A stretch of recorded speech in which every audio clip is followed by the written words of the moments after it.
Hi friends, అందరికీ కూడా ముందుగా మనం మాఘమాసానికి సంబంధించినటువంటి వీడియోస్ అయితే ఆధ్యాత్మికతకు సంబంధించిన వీడియోస్ అయితే వరుసగా చేసుకుంటూ వస్తున్నాం కదా. మరి మాఘమాసంలో వచ్చేటువంటి సప్తమికి అత్యంత శక్తివంతమైనటువంటి ప్రాముఖ్యత ఉంది. దాన్నే మనం రథసప్తమిగా చెప్పుకుంటూ ఉంటారనమాట.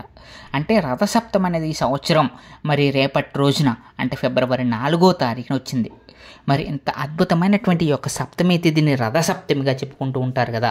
మరి ఈరోజు మనం మన వీడియోలో ఈ రథసప్తమి యొక్క విశిష్టత గురించి, అలాగే రథసప్తమి పూజా విధానం గురించి చెప్పుకుందాం. మీరు ఎవరైనా కనుక ఫస్ట్ టైం మన ఛానల్ చూస్తున్నారా అయితే వెంటనే మా ఛానల్ సబ్స్క్రైబ్ చేసుకుని పక్కనే ఉన్న బెల్ ఐకాన్ని క్లిక్ చేసేయండి. మా వీడియో చూస్తున్నారు కానీ సబ్స్క్రైబ్ చేసుకోవట్లేదు ఫ్రెండ్స్. అలాగే మా వీడియోని లైక్ చేసి ఈ రథసప్తమి వీడియోని స్కిప్ చేయకుండా చివరి వరకు చూసేయండి. రథసప్తమి, మరి రథసప్తమి అంటే అద్భుతమైనటువంటి మాఘమాసంలో వచ్చేటువంటి సప్తమి తిథినే రథసప్తమి అని చెప్తారు. ఈ మాఘమాసంలో ముఖ్యంగా సూర్యారాధన ఎంతో విశిష్టతగా చెప్పబడింది అనమాట. ఎందుకంటే సూర్యుడు ఉత్తరాయణంకు అడుగుపెట్టి ఉత్తరం వైపుకి ప్రయాణిస్తూ ఉంటాడనమాట.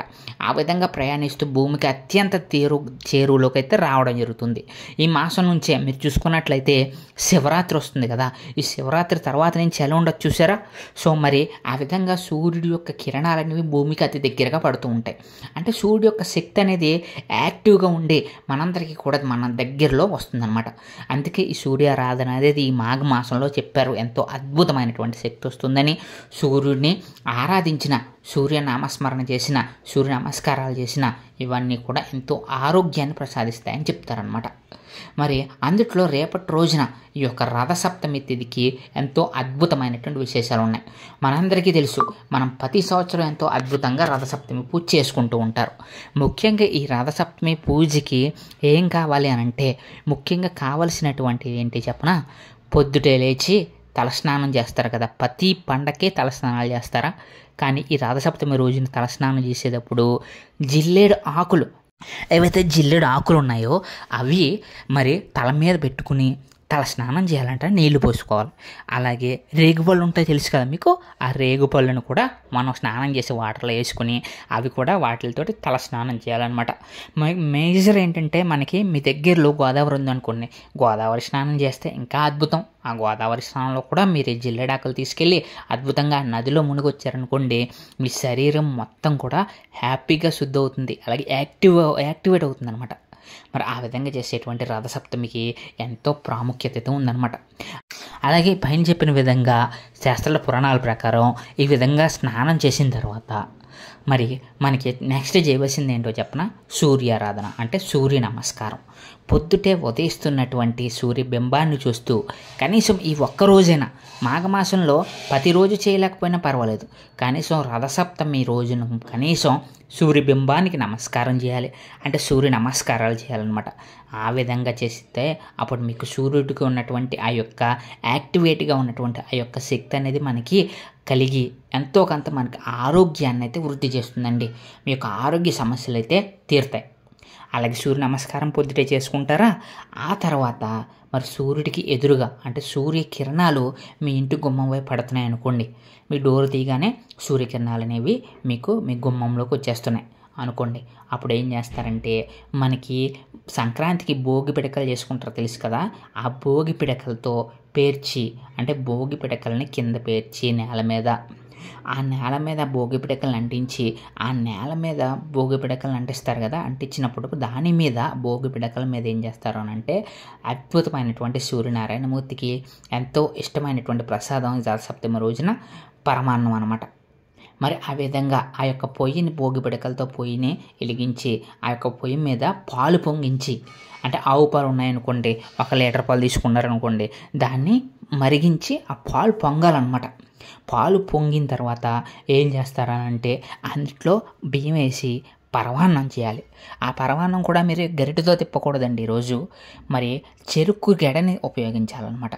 ఈ విధంగా చెరుకు గెడ ఒకటి తెచ్చుకుని ఆ చెరుకు ఉంటుంది కదా, ఆ చెరుకు ముక్కతో ఆ యొక్క పాలలో వేసినటువంటి అన్నాన్ని తిప్పుతూ పాయసాన్ని తయారు చేసుకోవాలి. అలా తయారు చేసినటువంటి పాయసాన్ని స్వామివారికి నివేదన చేయాలన్నమాట. అంటే ఇదంతా కూడా మనం సూర్యకిరణాలు, అంటే సూర్యోదయం అయిన వెంటనే సూర్యకిరణాలు వస్తూ ఉంటాయి కదా, ఎండ వస్తుంది కదా, ఆ ఎండలోనే మనం ఇదంతా చేయాలి ప్రక్రియ అంతా. అలాగే మరొక అద్భుతమైనది ఏంటో చెప్పనా, చిక్కుడుకాయలండి. మరి ఈ మాఘమాసంలో వచ్చే సప్తమి రోజున చిక్కుడు రథాలు చేస్తారనమాట. అంటే చిక్కుడుకాయల్ని తీసుకుని మీకు కర్రలా తయారు చేస్తారు, ఒక రథంలాగా. ఆ విధంగా చిక్కుడు రథాన్ని తయారు చేసి ఆ యొక్క రథాన్ని మధ్యలో సూర్యనారాయణమూర్తి యొక్క ప్రతిబింబాన్ని ఉంచి అక్కడ సూర్యనారాయణమూర్తికి పూజ చేయాలన్నమాట. షోడశోపచార పూజ చేసుకున్న, నిత్యోపచార పూజ చేసుకున్న, అలాగే ఆదిత్య హృదయం అనేది తప్పనిసరిగా చదువుకోవాలి.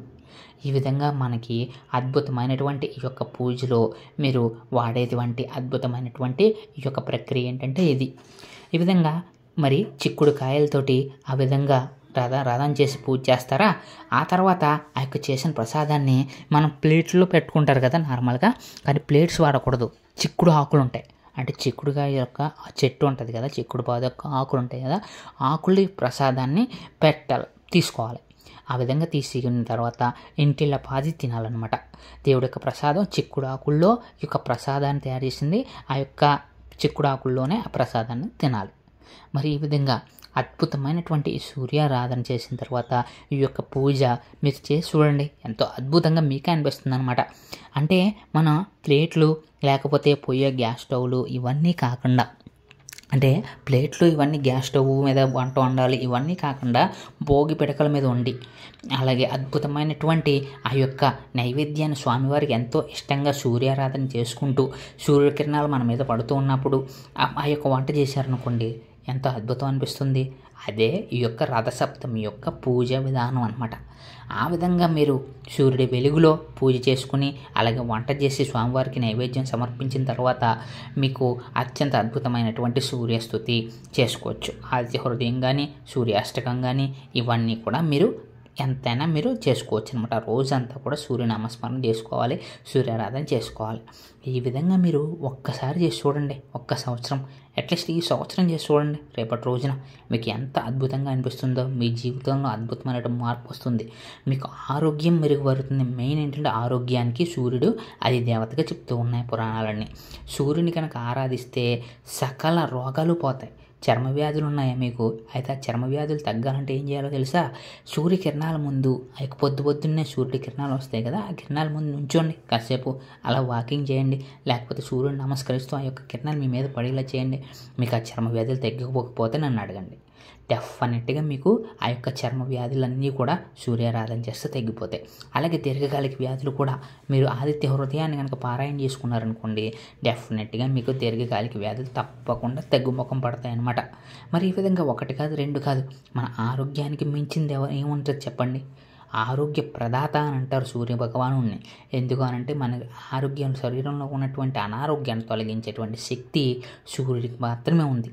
అందుకే అత్యంత అద్భుతమైనటువంటి సూర్యారాధన ఈ మాఘమాసంలో చేసుకుంటే ఎంతో ప్రాముఖ్యత సంతరించుకుంటుందన్నమాట. మీ జీవితాల్లో తప్పకుండా ఒక ఆరోగ్యానికి ఒక వెలుగు అనేది వస్తుంది. అలాగే ఆదివారాల పాటు, అంటే ఈ మాఘమాసంలో వచ్చేటువంటి ఆదివారాలు కనుక మీరు అద్భుతంగా కనుక సూర్యారాధన చేయగలిగితే, అంటే ఆదివారాలు మనం నాన్ వెజ్ తినకుండా నిష్టగా పూజ చేసి సూర్యభగవాను పూజించుకొని సూర్యారాధన కనుక చేసినట్లయితే మనకు అద్భుతమైనటువంటి ఫలితం వస్తుంది. సూర్యారాధన అనేది ఈ యొక్క మాఘమాసంలో చేసుకుంటే అత్యున్నత స్థాయికి అయితే చేరుకుంటారనడంలో ఎటువంటి సందేహం లేదు. మరి ఆదిత్య హృదయం ఉంది మనకి, ఆదిత్య హృదయాన్ని పారాయణ చేసుకోవచ్చు, సూర్యాష్టకాన్ని చదువుకోవచ్చు. మరి ఏ విధంగా చూసినా సూర్య నమస్కారాలు చేసుకోవచ్చు. ఏ విధంగా చూసినా ఈ నెల మొత్తం కూడా మన సూర్యారాధన చేయడానికి మనకు అనువైనటువంటి మరి ఆ నెలలో మనం సూర్యారాధన చేసుకుంటే మన ఆరోగ్యానికి బాగుపడుతుంది, మన జీవితం మారుతుంది అనడంలో ఎటువంటి సందేహం లేదు. మీరు ఎంతమంది సూర్యారాధన చేస్తూ ఉంటారో కామెంట్ సెక్షన్లో కామెంట్ చేయండి. అలాగే ఈ వీడియో కనుక మీకు నచ్చినట్లయితే మా ఛానల్ని సబ్స్క్రైబ్ చేసుకొని మాకు సపోర్ట్ చేసి ఈ వీడియోని లైక్ చేయండి friends. Thank you so much.